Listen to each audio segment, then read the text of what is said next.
It's news getting you guys involved. This over here is Ben. Hello. Hello. Hello. And I'm Ramon. And today we're going to be going into a video that is on Piers Morgan. I literally just suggested this because it was just there, and that's what we're going to start with, and we'll just go until we don't. So how you been? You all right? Yeah, not too bad, mate. Not too bad. Looking forward to the weekend already. Well, the World Cup's starting tomorrow. I know all the women are really, really excited about that. So the women will be so happy that we've got a month of hardcore football. So I think that's You're welcome round mine, ladies. I don't watch it. Just disappointment. What, yours or the football? Both. I knew that was coming. I'm a good cook, ladies. I'm a good cook. No, cook. No, I'm a good cook. No, cook. Luke. No, it's cook. I'm a good cook. No. No, it's not. I'm cooking. There's no you in it. There's no you in it. I'm not gonna start. I'm not gonna start. Racist. Why being racist? Why are you being racist for? Hello, Nikki. How are you? I'm not. Hello, beautiful Nikki. Hello, Curtis. Hello, wonderful Curtis. Yeah, so here we go with our first video. It's a bit of Piers Morgan. This is about the Henry Novak and racist policing. So, yeah, let's get into it. In fact, I'll put it on a bit. We've gotten to a point where the invocation of racism is so powerful that it can cause the cops to ignore the fact that a young man is saying, hey, I can't breathe, and I was just stabbed. Why did Faraj do what he did in each incident?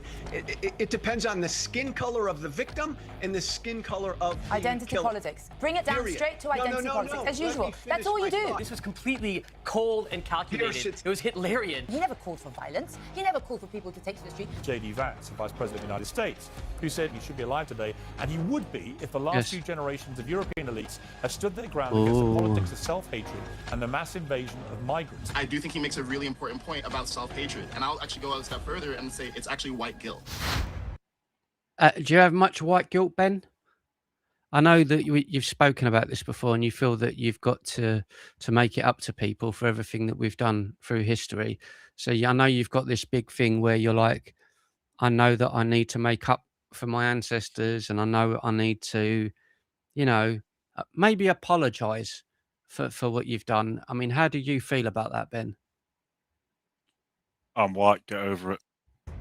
Good answer. The shocking murder of Henry Novak has sparked an overdue debate across the Western world about two-tier policing. Many believe, as I do, that post-BLM hysteria led to a climate of reverse racism, an overcorrection in which racism was to be assumed until proven otherwise. Wait a minute, overcorrection in which, what is reverse racism? Reverse racism? Yeah. So basically, you can't be racist towards whites. So they call it reverse racism. Yeah. So if someone comes up to me and slags me off because of my skin colour, they go, you're being reversed racist. Is that right? Something like that. That's stupid. An overcorrection in which racism was to be assumed until proven otherwise. As a sideline to the truly harrowing details of the Novak case, the UK in particular is now experiencing an outbreak of two-tier virtue signalling. Politicians here had no hesitation about taking a knee for George Floyd, for example. Many are resharing this image of the now Prime Minister, Keir Starmer, taking a knee while socially distanced from his then deputy. David Lammy, the UK's Deputy Prime Minister, was a big supporter of the Black Lives Matter movement. He condemned those refusing to take a knee as disrespectful. He now has a different view. Yeah, I wouldn't have taken the knee for anyone, to be honest. Would you? No. Some commentators are suggesting this is a take the knee for Henry Novak moment. Would you take the knee for Mr. Novak? Well, I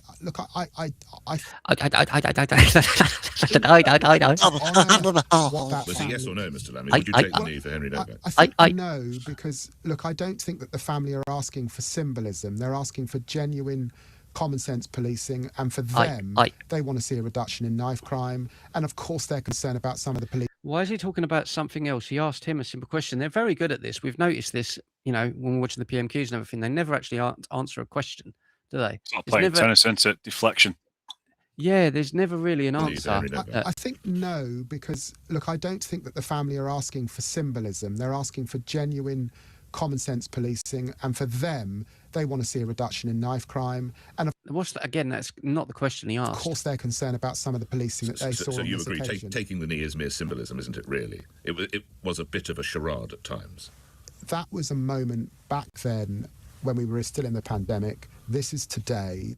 Oh, so it's different. It's different if it's a white person. It's different for it's a black person. That's crazy. It wasn't during a pandemic. That's what you're saying. It's not during a pandemic. So, of course, yeah. It's difficult to overstate the extent to which BLM, an initially justified outpouring of collective fury, became a weird craze. And it's funny as well because they're moving it towards this discussion about this rather than what is actually going on. You know what I mean? Like they're talking about that. That's such an irrelevant thing. Across the world, major companies changed their logos around billboards or TV campaigns about their anti-racist credentials.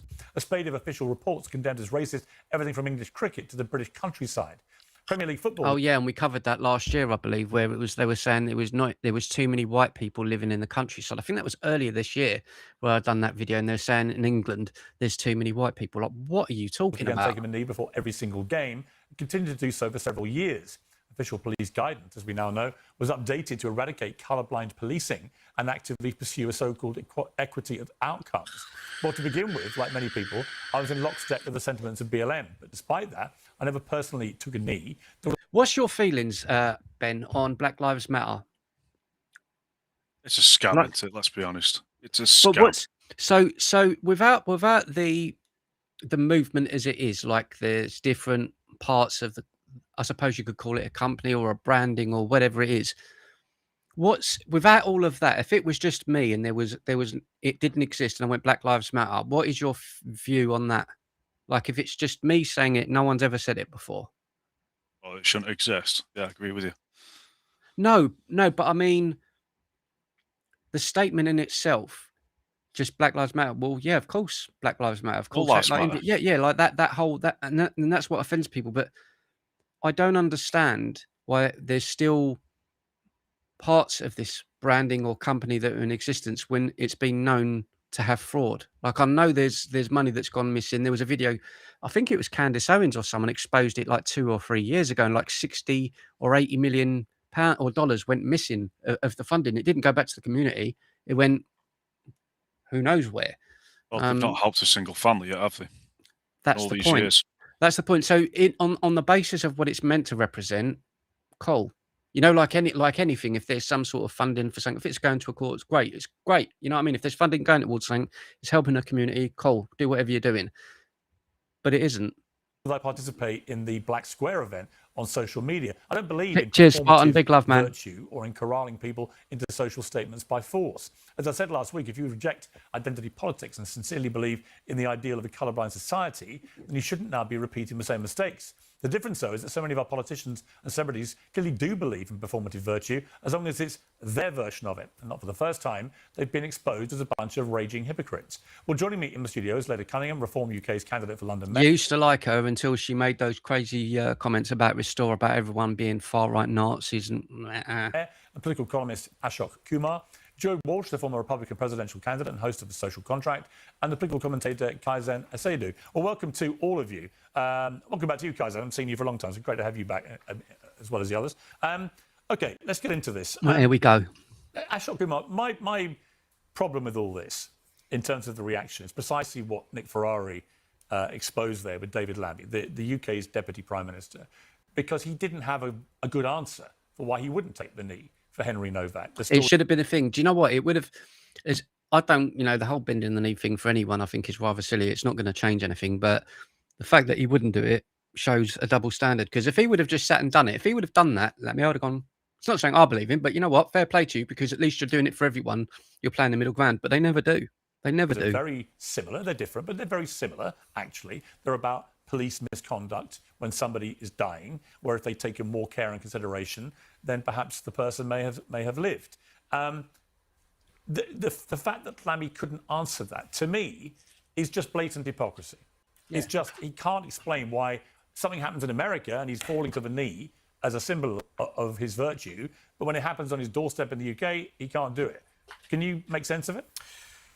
Well, yeah, no, I agree with you. In large part, I think the knee taking was completely performative. It was superficial. There were genuine concerns about police misconduct.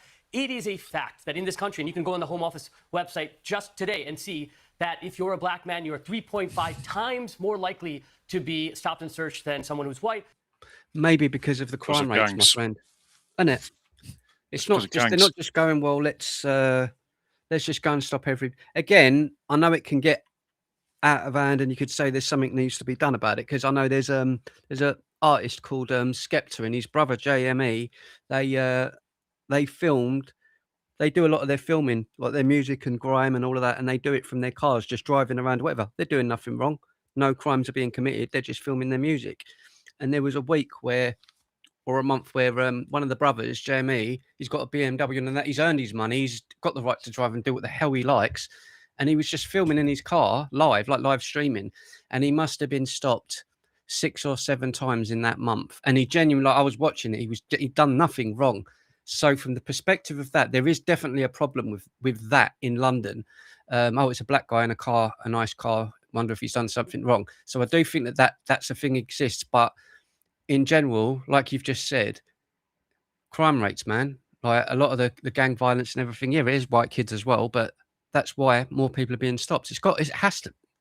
It's obvious, isn't it? You are twice as likely. And it's to be not racist. The thing is, people are making it racist just for you to say it, and it shouldn't be. And you're 7 times as likely to be killed, restrained to death through positional asphyxiation by the police. Those are real issues. The whole performant black square and the taking the knee, and that's correct. That's identity politics. We shouldn't make this about identity politics. We should make it about police accountability. Just like the Sarah Everard case, where Wayne Couzens, a police officer who was called the rapist for years by the police force, was allowed to do that. Well, did this, and then there was genuine concerns about how do we hold the police accountable, not through identity politics, not through various different tokenistic measures, but genuine accountability. And that's what we need to do here. You need to say, how do we hold these police accountable? How do we actually have accountability boards? How do we charge police the same ways that I agree with that, all about the police, but again, they're talking about this. That's not what I'm concerned about. I'm concerned about the fact that a kid had a knife and he stabbed someone in the heart.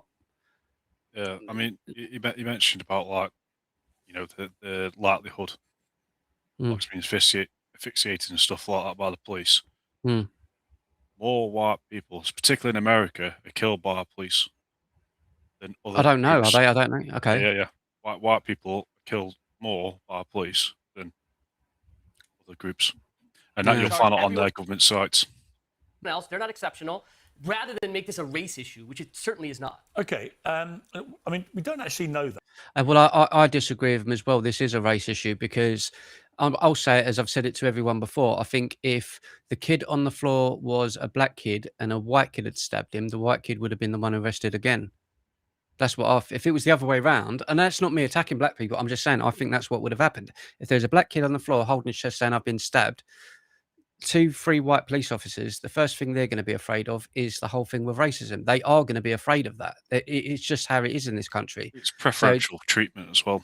Yeah, and I think if there's a kid in it, because they cannot afford to make that mistake where a black kid is stabbed by a white kid and they don't handle it properly, the black community will be out rioting like they've done in the past with things that have happened. I believe, what was that guy's name?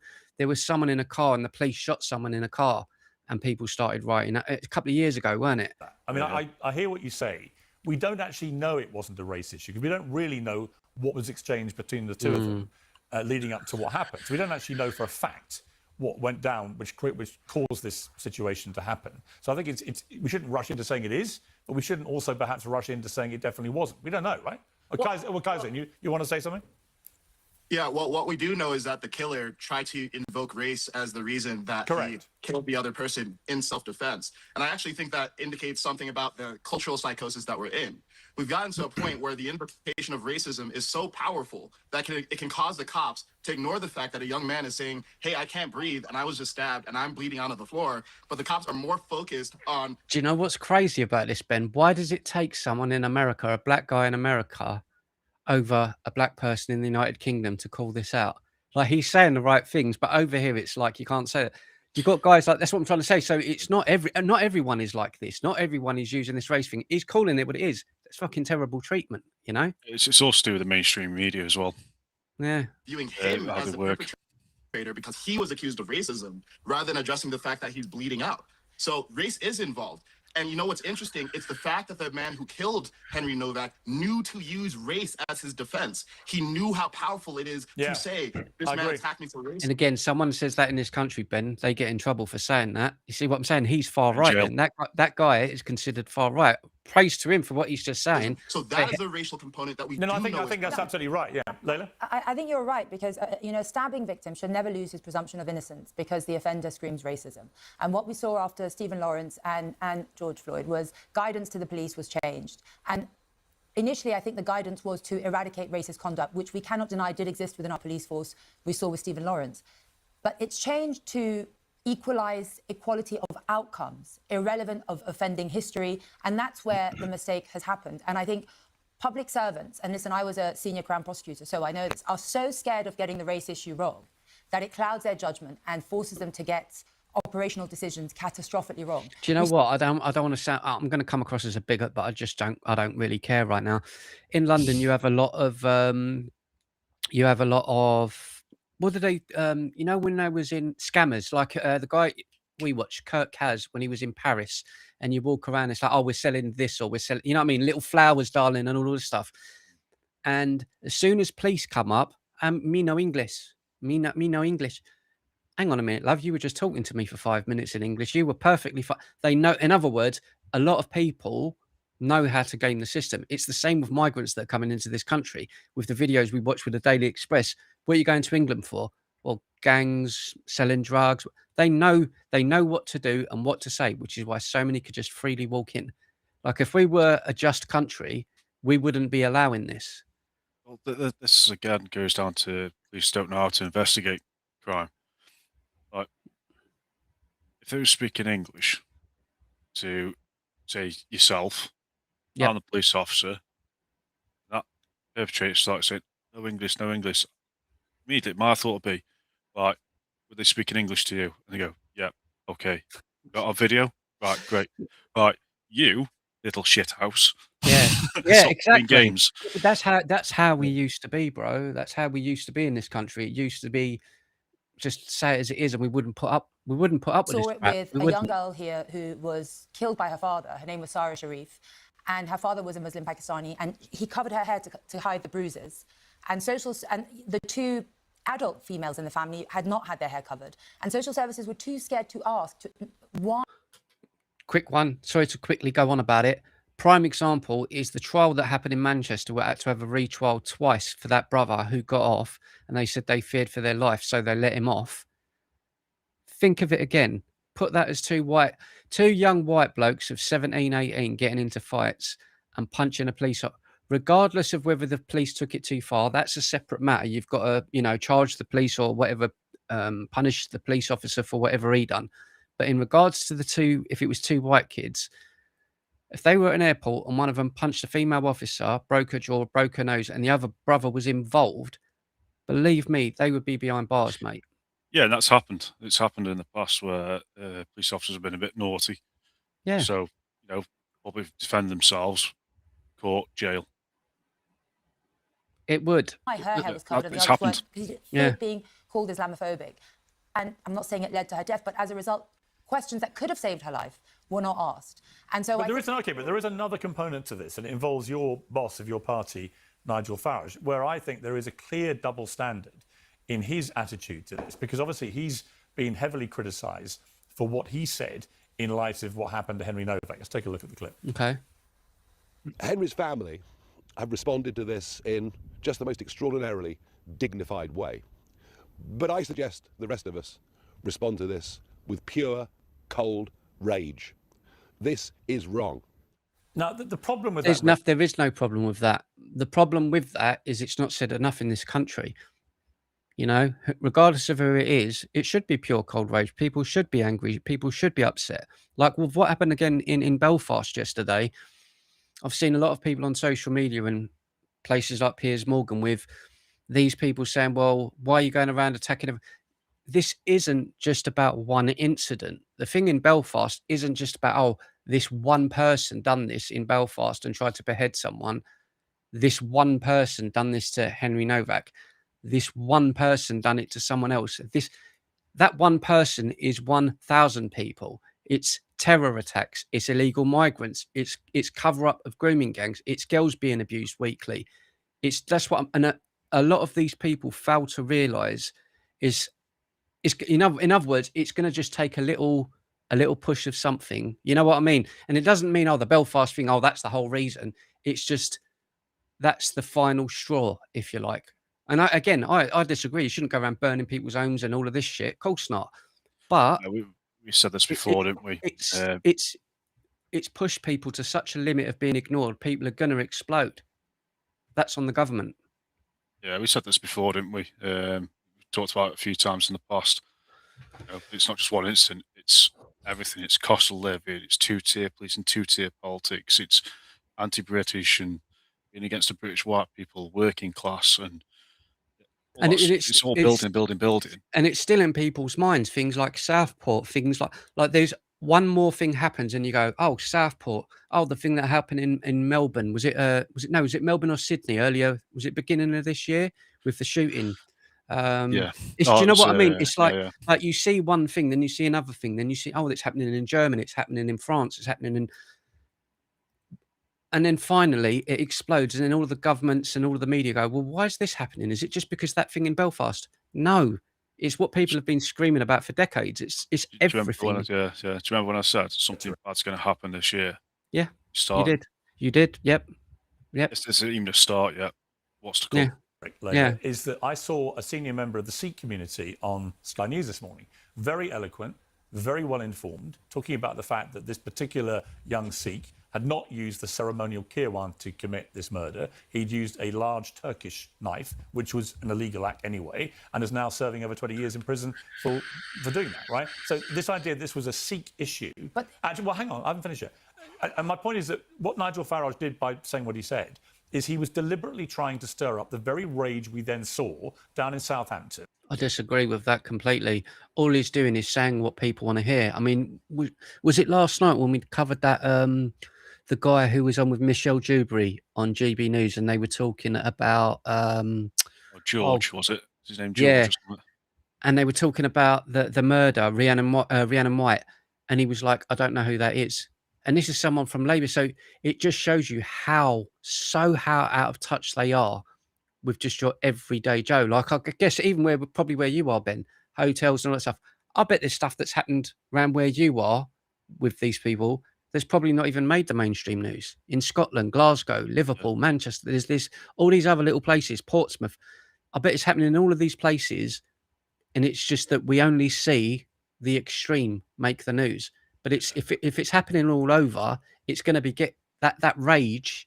So to me, maybe the words were wrong from Farage, where a bunch of but I don't think he's wrong. Attacking the police, and the reason I think that he's a hypocrite is because I want to remind you, we just had Ashok remind us about the story of the murder of Sarah Everard by the Met Police officer Wayne Couzens. Now that too sparked anti-police protests, but at the time, Nigel Farage said we must not allow the tragic murder of a young woman turn into attacks on men and attacks on the police. Very, very different language and rhetoric. Wait a minute. And attacks on the police. Very, very... We must not allow the tragic murder of a young woman turn into attacks of men on men and attacks on the police. So is he two-faced for saying that? Well, he's not said, oh, we should go out into violence. He can own violence. And he hasn't even, he just said you've got every right to be mad. Yeah. Cold rage, you've got cold rage, but don't go out and be violent, is what he was saying. It's because it's done in segments. Typical MSM. They've just gone, propaganda, we'll twist that, that. Take this bit out, take that bit out. And this is the thing, it's got to be regulated. MSM has to be regulated because it's self-regulated at the minute. Because it does sound like, when you look at it like that, you could go, well, it's a double standard. He said it for one, not for the other. I can understand that perspective, but like you've just said, this Starmer made the big hoo-ha with Donald Trump saying, no, we've had free speech for a long time. Saying people should have cold, hard rage is not, like you just said, it's not inciting. He didn't say go out and take action. He didn't go out and say you should go and feel this. No, realistic. Be angry. And no doubt, like everything else that the people on the right say over the last 5-10 years, Keir Starmer will end up saying these same exact words again in a year, but it'll be all right when he says it, because we've seen him do it so many other times. Different language and rhetoric to what he used this time round. What's the difference? So a few things to unpack there. I don't think that the public are robots and wait for Nigel Farage to voice anger. Of course. Well, the family I didn't care. He said they didn't want people to use it for the reason that he then exactly used it for. So you say there was a backlash against what Nigel said. It was a backlash amongst the political class. Yes. I think what you'll find. But the family deliberately said they didn't. No, but then I expect there's family and people around George Floyd who probably said, we don't want people to go out and riot and smash up towns and cities. I don't believe all of his family and relatives and close friends would have said, yeah, go out, everyone, and smash up the town. Of course they would have said no. Well, the other thing Farage said as well about George Floyd and that, like when all the riots are going on and all the fucking psycho terrorists were going around smashing the place up, chucking statues in rivers and whatnot, getting away with it. As he said, what has foreign things that happen in foreign countries got to do with this country? Yeah. That's what he was saying. It's so bizarre. It's so bizarre. And away with it. And I don't think any of those people that did all of that, you know, with the statues, smashing things, and it just shows you, well, you've got away with it, yeah. So, like, if went to court over it and they got away with it. If me and you done that, we're getting banged up. That's what I'm trying to say. We're Antifa. It's like what we're saying. It's not just one thing. It's like when we start talking about it, you just said, oh, about the statues. I forgot about that. The thing where they sprayed the paint over Prince Charles's thing with blood or whatever it was. It's still something to antagonize. The thing with the airport, the thing with the sledgehammer over someone's back. Like it's like constantly there's something happening like that. The thing, where was it? Bristol or with that group, the religion of light or whatever, like the flipping mini cult army. Yeah, Crew. Thank you. It's like there's constantly a barrage of things happening, and the government or like you just said, the mainstream media pick up on the one thing. Oh, here's the latest thing. Why are they getting mad because of this one? No, it's not this one thing. It's a list of about a million things. It's another, it's another thing. Yeah, for political motivation. But he's not using it for political motivation. No, it is not the job of politicians to suppress the public's anger. It is the job. Is it their job to whip the public into a rage where they start attacking police? No. Well, touche, Mr. Piers Morgan, because wasn't it Keir Starmer who encouraged everyone to close all of their shops after the Southport incident and said there's going to be over 100 far-right marches tonight because Nick Lowles from Hope Not Hate put out information to the government and said there's going to be all of these far-right protests tonight. And all I remember, it was down in Manchester. That's the thing when Ricky Jones was out doing that and he got off. That was that night. And that was because Keir Starmer went on national TV and said that all of these far-right thugs were going to be out. We sat back and was like, right, I remember us streaming it. I'm like, where are all these thugs? We didn't see any of them on there. What we saw was, I think it was in Stoke or something like that, the Muslim kids with all the knives and everything. And the police went up to them and said, you could go and put them in the mosque. You don't have to do nothing. That was on camera. Nobody arrested. Yeah, it was Hanley. We saw Sky News at, I don't want to say Bournemouth. I want to say somewhere around, but there was the big giant roundabout and there was a load of Asian kids in balaclavas and they pulled someone out of the pub and they were kicking him and done his lungs or his pelvis in or something like that. And they slashed up the Sky News van. That wasn't far right. That was whipped up because Keir Starmer went on national TV and said all of these far right thugs were going to be out there. And we watched it live that night and there was none of them. It was just all of the people going out to supposedly protect the public from the far right. And they're the ones that done all of that. Don't forget with each of these incidents, like in Stoke, riot police were there, blocked off all the roads so no one can get out before anything even happened. Stopped people from leaving the area. And people are like, oh, we'll try and get home. No, sorry, you can't come this way. Well, why? We're not letting anyone through. And it was all the roads were blocked off, and the mosques come out. So it was premeditated what was going to happen. I mean, it's like everything, isn't it? It's everything. Like even last year when I went up to that the hotel, the Britannia Hotel in Canary Wharf, before it kind of became a big thing. I remember we was watching it on the news, and there was all this talk about migrants in hotels. And the government said, it's not happening. There's no such thing. It doesn't exist. And I thought, you know what? I can get to Canary Wharf in probably an hour. You lot were like, go up there. And I remember going up there with my camera. And I'm like, there was that guy. There's an Asian guy that come over with his family and booked into the hotel. They'd closed down the hotel without even telling people that were coming to the United Kingdom on holiday. By the way, this is now a migrant hotel, which they've probably paid thousands for. And then that night, I've come home that night, and we were streaming it that night, and it was the very next morning, 1 or 2 in the morning, when that video came out with 2 or 3 coaches pulling up at the hotel, and I'm like, hang on, the government have been telling us this isn't happening. I was there and see it with my own eyes. Now we're watching it on video with our own eyes. It's what I'm trying to say. It's just more and more and more, you know? No. And if so, why didn't he do that over the murder of Sarah Everard?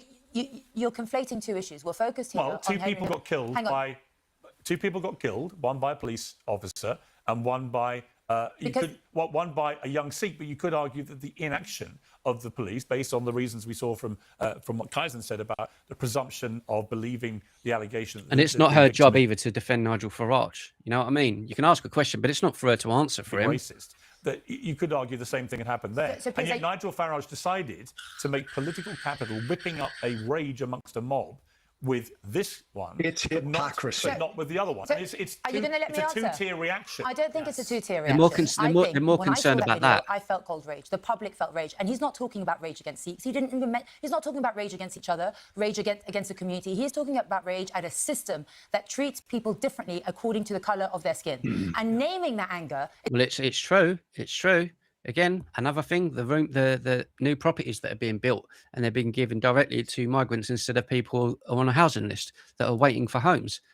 That's another example of it. It's what I'm saying.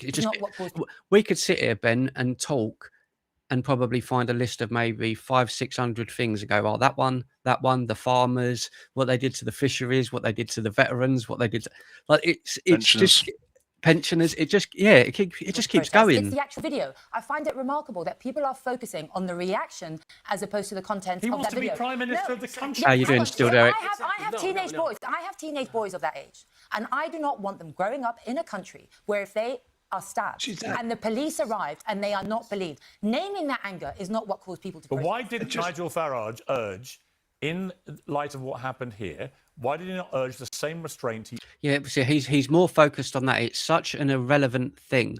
You could say it about any situation, any crime that's been committed. Go, yeah, but you did it for this. Why not do it for that? Yeah, it's deflection. It's the typical. Well, what about this? We're not talking about that. We're talking about this. Urged. Don't forget, he's an antagonist. Nigel did not say. Saying before, weren't we? He's an antagonist. So he winds. Yeah, it's all about it. Question. Yeah, it's not about getting a truthful response. It's about getting what will get the clicks, what will get the people watching. They go and attack the police. After saying, yeah, he wanted people to react with pure cold rage, and within 24 hours, a bunch of hooligans went down and picked up police.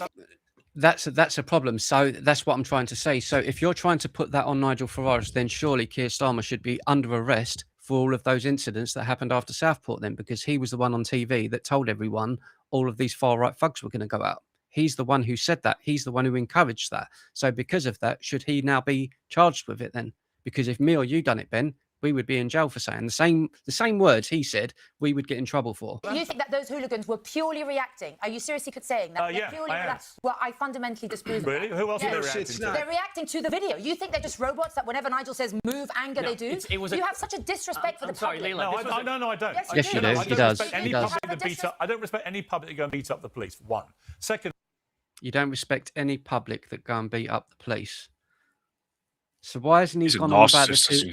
Yeah, so why hasn't he gone on about the 2 brothers that beat the fuck out of a woman at the airport then? That should be a big deal. That's a big deal. And he's barely mentioned it.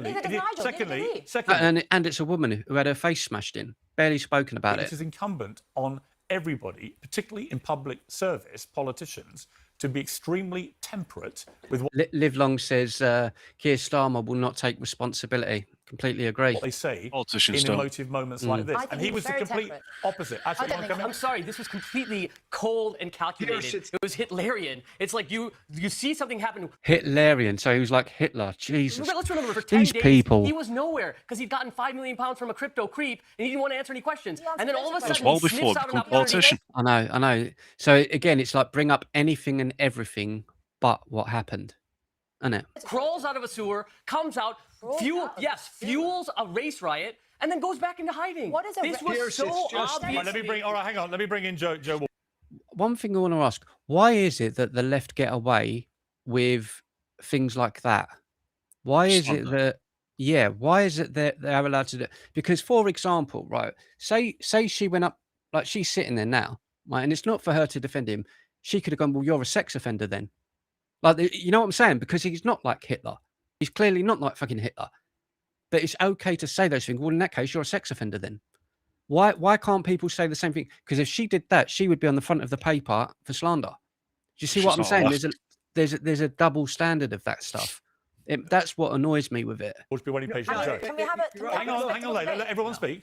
Joe. Pierce, to your point, this is just hypocrisy. Why did Faraj do what he did in each incident? It depends on the skin color of the victim and the skin color of identity politics. Bring it down straight to identity no, politics. As usual. Yeah. That's all you do. That's what we want. We want equality under the law. That's it. Let me what is so finish hard my for you to thought. understand? That's why Nigel got outraged about this incident and called for. So he's saying it as if it's a fact. That's the problem. That's the problem. To be clear, though, hang on, Joe. Hang on. Layla, let me handle the panel, please. It wasn't about the skin colour of the victim because they were both white, actually, in both of the cases. Right? The difference is that you have a police officer committing the crime in the first one, and in the second one, you have a young Sikh man. Right? And it seemed to me it is not about the Sikh man. Well, I love cats, mate. I love cats. It's not about the stabbing. It is about the stabbing victim not being believed. If it's not about the... You're conflating two issues. If it's not about the ethnicity or skin colour of the perpetrators, why in the first case was Faraj asking and demanding for restraint, and in the second case... Because they're completely different circumstances. Do you know what I mean? It's the same with everything. One person gets punched in the mouth in the street, and another person gets punched in the mouth in the street, and there's two different outcomes. It's not every situation is the same, and he knows this as someone who's been working in media for 40, 50 years. So he's just doing this to rage bait people for clicks. It's coming so evidently clear what he is about. It's really, really bad. It's really, really bad. He's an agitator. That's what he is. Because we have a fundamental principle in this country that it is equality under the law. Justice must see conduct and not colour. Why was there no equality in his rhetoric? See, that's what he's very, very clever. We've noticed this over the last couple of weeks with Piers Morgan. He's very, very clever in taking this about a white kid that's been murdered in cold blood, and it's no longer about that.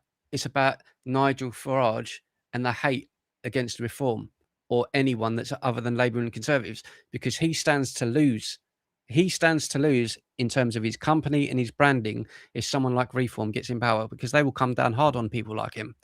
So again, it's not honesty. It's completely dishonest crap. Fundamental question. Why is it the fundamental question the for you, fundamental Layla? question You for may the want public. to, as a classic young politician, you may want to reframe my questions, but my question remains the same. Why did Farage give one response over the Sarah Everard case? You could do this with Piers Morgan on anything, really, on any interview he's ever done. And another to this. Because they are two fundamentally The only different, difference is, in this case, a Sikh committed the crime.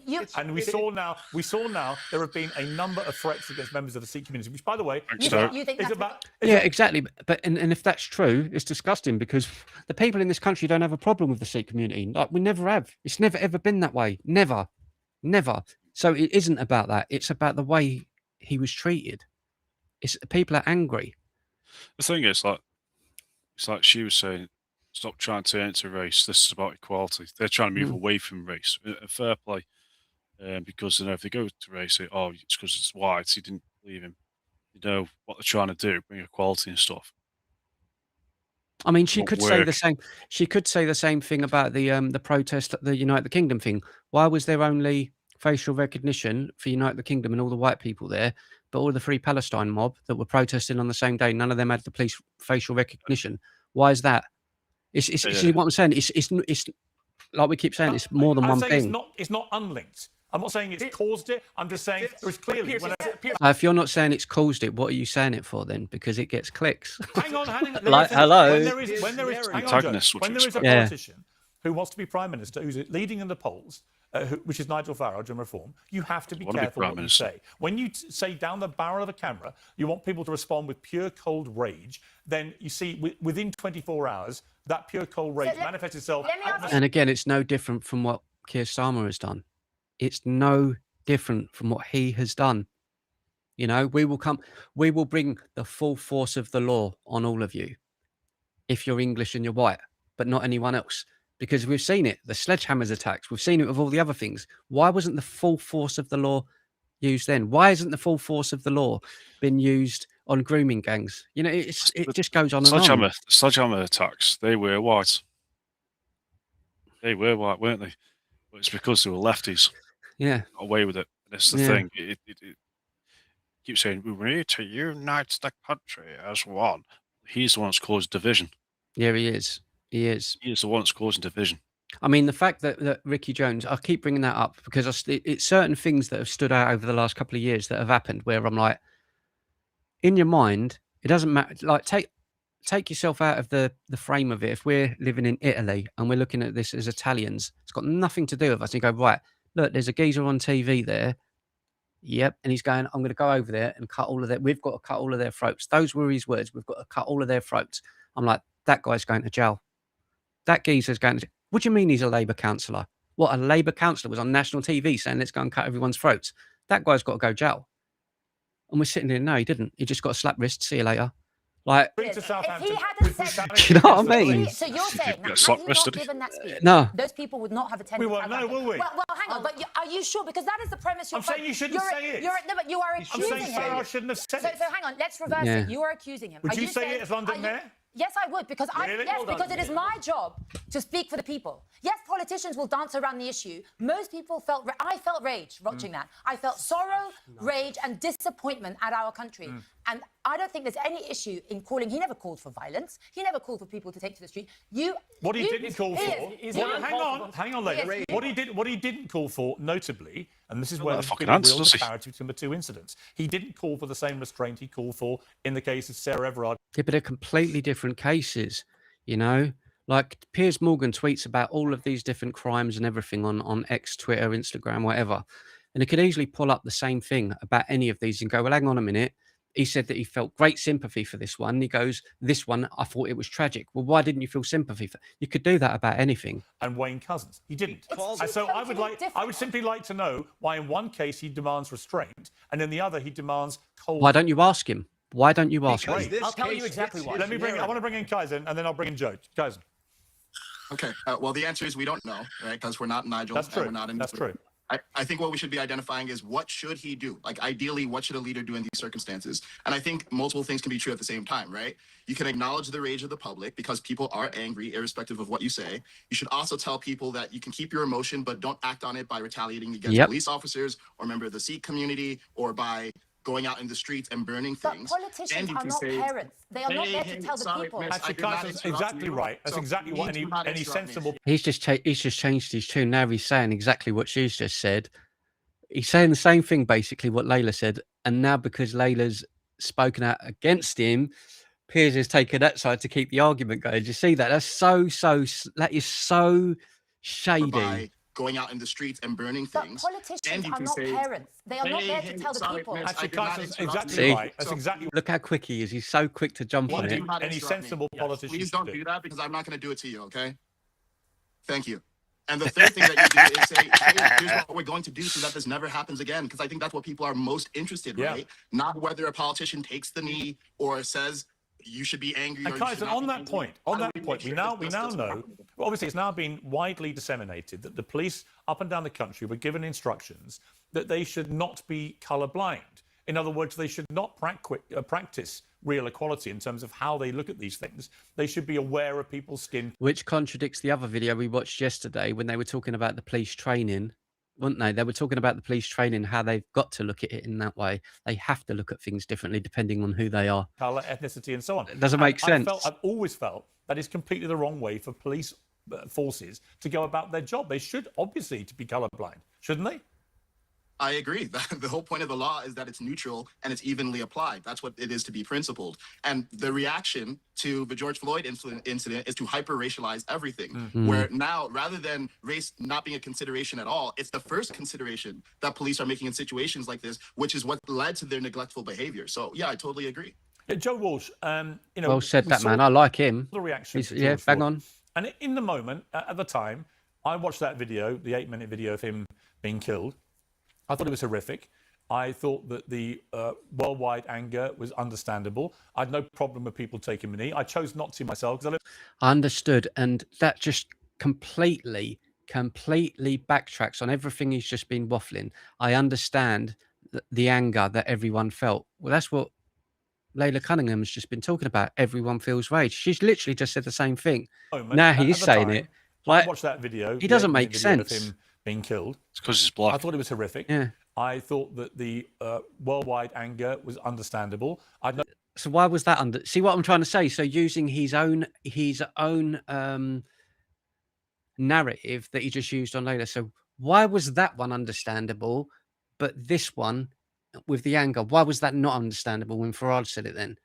He's literally just walked into his own trap. I chose not to myself. It doesn't make sense. Forcing people to signal their virtue. If you want to do it, you can. I didn't do the black square on Instagram on that day either. I just don't think any of that makes any real difference. But the taking the knee became a huge global thing. You know, my football team, Arsenal, all the players took the knee. They have many black players on the team, and they felt very passionately about it and understand that.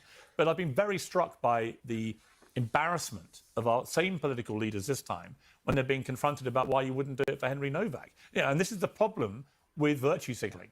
If you only signal it when it suits you, it's not real virtue. Well, that's what you've just done, though. He's literally just done that, though, on his own show. It's a double standards virtue, isn't it? Pierce, you're right. It's a double standard, and it's whatever fits the public figure's narrative, the politician's narrative. I mean, my God, Farage called for cold rage. No public figure should call for that. But why did he call for that in this case? Because this fits his narrative. No, he called for rage. He said you should feel cold, hard rage, and you should, because the same way we felt with Southport with 3 girls dying. Like, people are going to be angry, of course. A black immigrant is the killer. Both he the wasn't left an immigrant, and he was right British. do this. Both the left you and the right. You assumed he was an immigrant because he was brown. Let me finish. That's your assumption. Let me finish. He wasn't an immigrant. He was British. Let me finish That's funny. complete thought. You assumed he was an immigrant. Facts right, you thick That is your assumption. That's the left's assumptions. That is my assumption. Yep. Yes, he called for cold rage because of who this killer was. There's no accident here. No public figure should ever call for that in any incident like that. This is utterly irresponsible, period. Both sides demagogue whenever this happens, when an incident fits their narrative. Now, there needs to be an official investigation. And Pierce, you nailed it. There's no doubt. Out. There's racial bias in the policing here. But let's remember, let's have an investigation instead of demagoguing this thing. Well, I agree, but also we don't know this. Hang on. Okay, let me bring in. I want to bring. I agree. Let me bring in Layla back, because one person who completely got this wrong, and in my view, in a deeply inflammatory way, just as Nigel Farage did, is J.D. Vance, the Vice President of the United States, who said Henry Novak died the same way a civilization dies: abandoned, handcuffed by authorities, neither trusted nor cared for him, and accused of hate crimes he didn't commit. Yes. That's not incorrect. Fact. His murder is as tragic as it's enraging. He should be alive today, and he would be if the last few generations of European elites had stood their ground against the politics of self-hatred and the mass invasion of migrants, many of whom despise the West and the people who love it. What's wrong in that?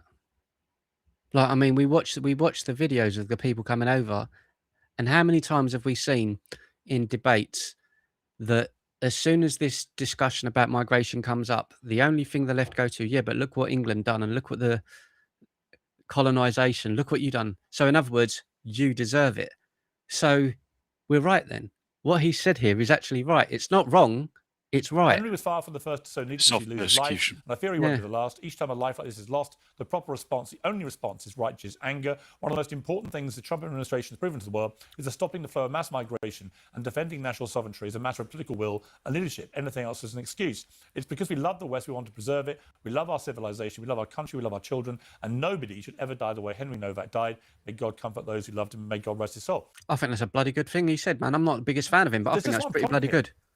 If you take J.D. Vance's line here, that Henry Novak would be alive if the last few generations of European elites had stood their ground against the mass invasion of migrants. Well, here's the problem. Yes, you might have stopped the family of the killer coming in to the United Kingdom, okay? But you would also have stopped the family of the victim. So he would probably still be wherever he's from, Ukraine or whatever, and he wouldn't have been stabbed. So yeah, it would have still saved his life. He'd still be alive, wouldn't he? Half Polish. Right. Poland Polish then. heritage. Right. So what J.D. Vance has unwittingly... No, but even so, if that was the case and we did stop everyone coming in, that kid would still be alive somewhere in Poland, wouldn't he? Like that. Proven with this statement, other than his utter ignorance of the story, is that it's very glib to say the problem is all mass migration, right to the point you realise the Novak family, under his rules, should have had the European elite standing their ground and banning them from entering the United Kingdom. And that, again, right there is... So all you've got to say to Piers Morgan is go, yeah, and he would still be alive, wouldn't he? Ignorance bounded with double standards. Let me bring you... well, let me ask later, first of all, your response. Oh, the US wouldn't exist, What do would you it? say to J.D. Vance? Yeah. He's wrong, right? The fundamental question... Is he wrong? Don't keep asking your own fundamental questions. Answer my question. Because you keep diverting... What... The fundamental question is not the one you're about to ask yourself. It's the one I just asked you. I've got 4 people. Why don't you answer my question? What is your question? My question is, do you agree with J.D. Vance? Not with everything he said, no. Do you agree specifically that if the last few generations of European elites had stood their ground against the mass invasion of migrants, this wouldn't have happened? Yeah, well, it wouldn't have happened because he wouldn't have been here. So therefore, he would be in Poland, wouldn't he? So he'd be alive still. It's trying to turn into a racist comment now, isn't it? Yeah, so whether that's right or wrong, whether that is right or wrong, would he still be alive? Yes. So He'd still be alive? No. Right. Okay. So J.D. Vance is... I don't agree with that premise of what happened to Henry Novak. It's obviously complete bullshit. Yeah, I don't agree with that. The Novak family wouldn't be in the country. No, and my So then he parents would be alive. I don't agree with that premise. But it's what about, isn't it? Yeah, but what about... We do have an issue where a dying boy was disbelieved because someone said he was racist. That is true. And there was an immediate rush by the police to believe the killer with the full story of racism. And that is why they didn't initially believe the victim who was bleeding out in front of their eyes. And that is, I think, Ashok, and correct me if you think this is not right, but that is a problem of the fallout from the George Floyd thing, which is that actually the rush for DEI, the rush for all these new rules and regulations about effectively not treating... I'm going to save this video because he's going to stumble. He's going to stumble and say everything the opposite of this in the next month on something else. Do you know what I mean? But making a point of treating people from certain ethnicities or skin colours differently. Jump to conclusions. Right? Then it inevitably, in my view, is going to lead to a situation like this where the police, with that in the back of their minds, think we better take this seriously, what this Sikh is saying, or there may be a backlash against us for being racist. That's the problem with it. Okay, so a few things here. Firstly, I want to go back to really quickly the question of why Nigel Farage did this at this time and he wouldn't have done it a month ago. Is because because he hadn't been killed yet. That's why. Or is taking 81% of his base, and he has to reignite his base. He can go 2 directions. He can either broaden his base or deepen his base. His base is hollowing out, and he has to reaffirm that. If his base is hollowing out, why did Piers Morgan say they're the most likely to win the next election? Why are they the top of all the polls then? If the base is thinning out, that don't make no sense. Calling for a race strike. Yeah. I don't know what you're talking about. The recent by-election poll restores at 8%. Who cares? But the reason that shot for restores gathering popularity is because Elon Musk fell out with Nigel Farage, is now full square behind Restore. Yeah, cool, bro. The most gigantic platform with his own X feed on his own platform. He's also... Where'd you get your hat, Ben? Everyone wants your hat. He's also speaking to us. I got it from Amazon, actually, funny enough. I'll put the link in Discord. Overlap with Restore and Reform. The second issue is that the statistics are very clear. It is still the case that black men in this country are 7 times more likely to be killed by asphyxiation by the police. We don't know the full details of the story, but the police clearly were in the wrong here. We don't know the details, and it's very easy that the police... So if you don't know the details, how can you make all the assumptions you've been making for the last half they hour? Said, oh, it's because of this the race issue. No, you've made mistakes. There's one party in this country, the Green Party, that's calling for neighborhood and democratic accountability, and that... The Green Party, so he's a Green Party. Yeah, and the Green Party wants to legalise crack for children. Like, what are you talking about, mate? They're tried like everyone else. The Green Party don't accept anything that's gay in this country. Like... because they're all bloody Muslims. Like, what are you talking about? And that we have anti-bias trainings, genuine anti-bias training, so we don't look at race as a factor. It's not that the Labour Party or the Tories or Reform are calling for any of that. They want to strengthen the arm of the police, hold them less accountable, and have no forms of accountability, no boards to hold them accountable. So yeah, let's not worry about it. Let's just get all the kids together and give them some acid. Bloody idiot. None of the reforms they're calling for, they're not even calling for any reforms. They're just calling for cold rage, not actually holding the police accountable. That's why this is opportunistic. That's why this is so clearly an exploitation of a tragedy. All right, Actually, can I ask you one question? Do you think a white person can suffer from be a victim of racism?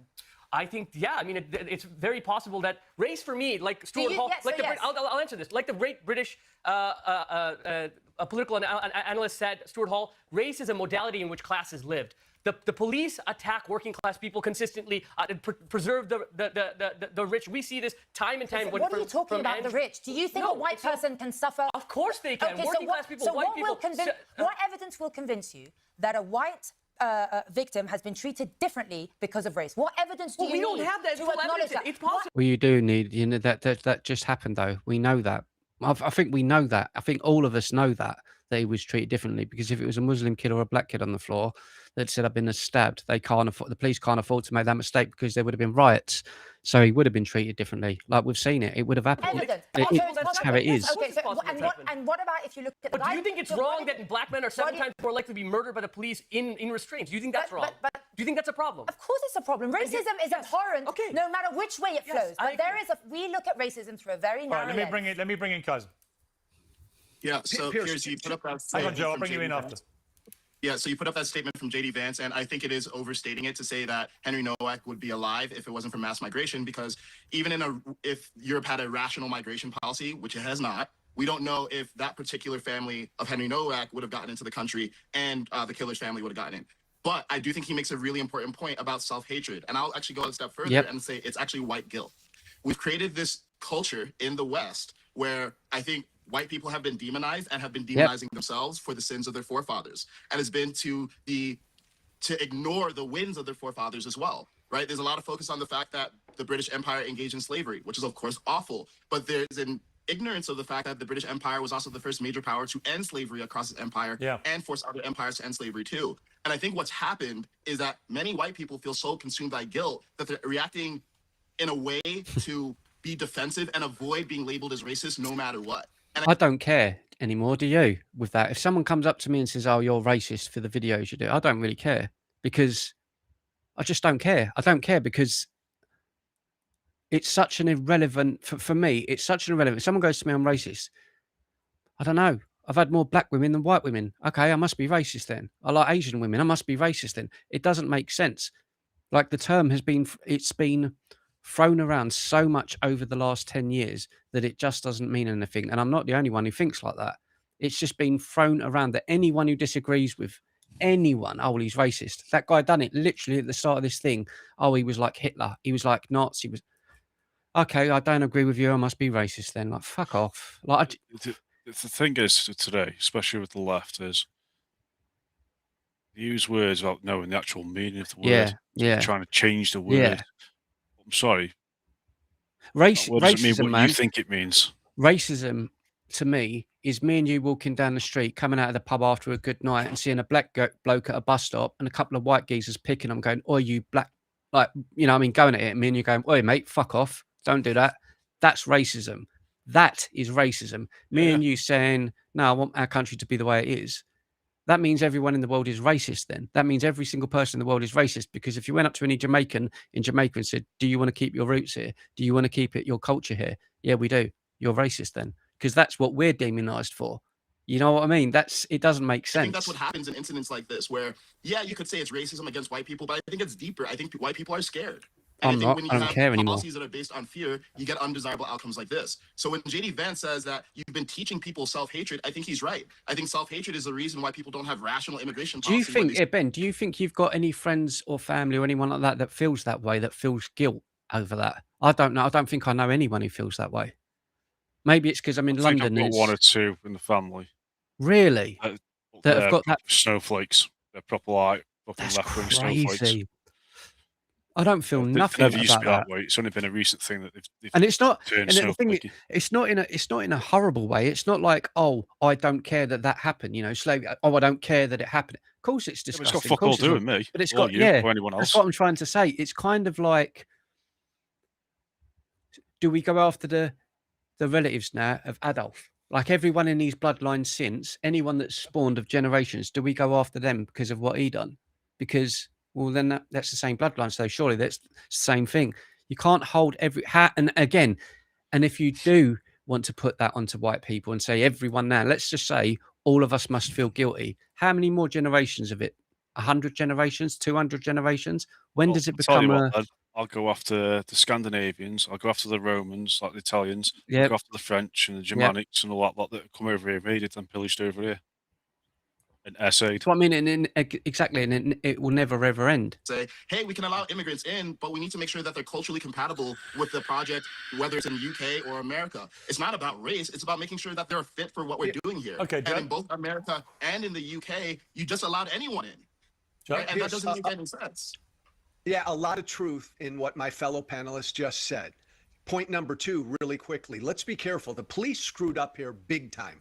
We don't know where that screw up comes from. Pierce, I think a lot of what you say about the DEI policies and the racial policies, the biases in the police, spot on. But this also could have just been really shitty police work. I mean, let's be real. The murderer called into the police. Yeah. That doesn't happen often. And to an earlier point made, he said, a young white drunk man just attacked me. Yeah. So they came looking for a young drunk white man. I don't disagree with you. I don't think we should make any great presumptions about it. And then the third point. But it seems to me there's been this treading on eggshells in these kind of scenarios ever since the George Floyd murder. And I think this is going to be corrected. But we saw it with the hold on. My last quick point is Pete Hegseth, our Secretary of Defense. It wasn't just J.D. Vance. 2 days ago, the anniversary of D-Day, and Hegseth, that punk, is in front of Europe, lecturing Europe about an invasion of immigrants on a solemn anniversary of D-Day. Talk about taking advantage. No, it's not taking advantage. It's just saying of what it is. It's just saying of what it is and how the country is changing. What is wrong with that? Why are you not allowed to talk about it? It's like they're more angry that you talk about it rather than facing the problem of what's going on. Of what happened to Nowak, the young white man. It's horrible. He did the same thing Vance did. The thing is, Joe, in England, we've moved from the premise of the police treating everyone equal under the law to a fundamental principle that treats people differently according to their identity and their race. And that's what we're trying to establish. But I would argue, you let everyone speak for so long. I would argue that what Ashok said is probably more accurate, which is actually, I mean, to me, it's a pendulum thing. We saw it with Me Too. We saw it with all these things where there is a necessary movement, but sometimes the pendulum goes too far the other way, and then you have to have a correction. You know, I think we're seeing the same thing here because actually to pretend that the Met Police in particular, going back, say, to the 60s, 70s, 80s, didn't have racism in its ranks. Of course it did. We're not pretending that. No, but what I'm saying is... then... I'm not saying there wasn't. Wait, you're missing my point. So it wasn't... Well, you won't let me make mine. The police weren't operating, actually, from a position of racial equality before. But the guidance was to do so. Now the guidance has changed. The guidance was to try and correct that problem. You know what? He's a misogynistic prick. I never use misogynistic. Yeah. He's a misogynistic prick. I know. Misogynistic, and he's a fucking narcissist. I know. That pissed me off. That's a true misogynistic there. Do you know what? He never used to be, I suppose, as blatant as this. But I think because I've covered him, as I say, the last month when we've been doing things like this, I've really picked up on his patterns in how he behaves. Like he's a puppeteer, isn't he? He's the puppeteer of everything. Like I'll agree with you for a second, but when that, oh no, I think she's right. Oh no, I think she's right. You two fight. No, let me bring in so and so. Right, there you fight. He just plays the game, and it's disingenuous. But the pendulum's gone too far. Well, I think police are now subliminally so worried about being accused of being racist, which is exactly what she said in the first place. That's exactly what we were trying to say in the first place. And he called her out and he said, no. That's exactly what she was saying. They are now making decisions in the moment. Millie Dowler, exactly. We saw here, and that may be the reason, we don't know for sure, but it may have been the explanatory reason for why they believed the killer over the victim in this case. And to me, all these policy initiatives they've taken, when you see phrases which actively encourage a do not be colorblind here, that really rings alarm bells for me. Absolutely, we should be colorblind. I don't think we were before George Floyd, and that got exposed quite regularly, racism in the police. He's blind and then. I think we've gone too far the other way. And there needs to be, as we've seen with Me Too, in a different way, needs to be a correction. It needs to come back to a place of common sense and a genuine colorblindness where whoever you are, regardless of skin color, regardless of exactly religion, what fucking Layla said. Anything, I know. That's what I'm trying to say. All he's doing is he's taking her words and saying it in a different way. We're a way off that.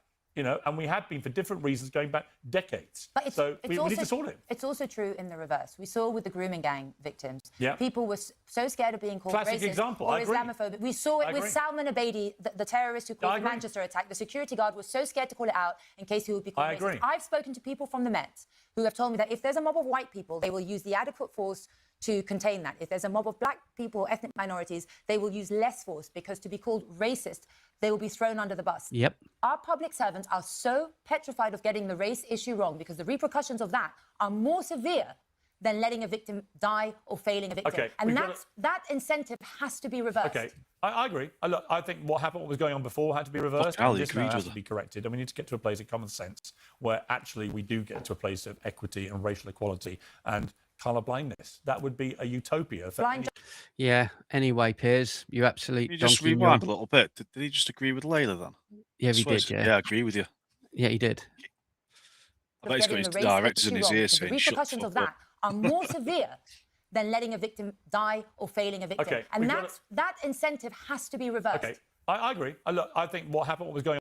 Yeah, I know. He agrees with her. This is what I'm saying. Piers is really full of shit.